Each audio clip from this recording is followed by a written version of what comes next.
1960 সালে জলবিদ্যুৎ উৎপাদনের লক্ষ্যে কাপ্তাইয়ে কর্ণফুলী নদীর উপর বাঁধ দিয়ে সৃষ্টি করা হয় 725 বর্গ কিলোমিটারের কৃত্রিম হ্রদ।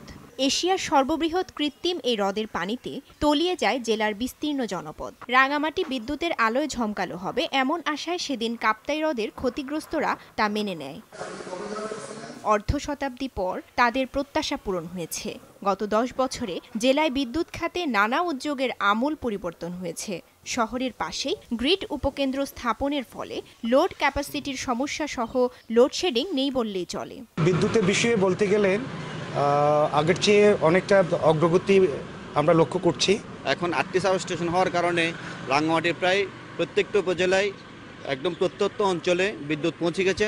স্বাধীনতার 47 বছর পর জেলার 2 দুর্গম উপজেলা বরকল ও জোড়াছড়িতে সড়ক পথের ব্যবস্থা করা না গেলেও পৌঁছে গেছে বিদ্যুৎ সরবরাহ।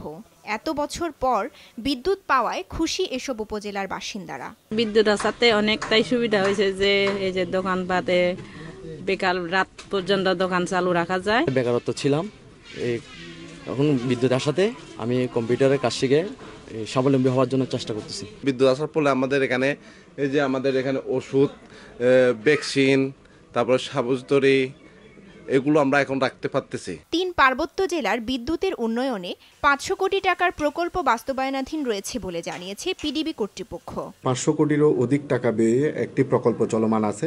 এই প্রকল্পটি বাস্তবায়িত হলে রাঙামাটিতে 60 মেগাওয়াট পর্যন্ত বিদ্যুৎ সরবরাহ করা যাবে। বর্তমানে জেলার সবকটি উপজেলায় বিদ্যুৎ সরবরাহ ব্যবস্থা চালু রয়েছে। এতে 46,000 গ্রাহক বিদ্যুৎ সুবিধা পাচ্ছে, যা গত 10 বছরে দ্বিগুণ হয়েছে। সময় সংবাদ, রাঙামাটি।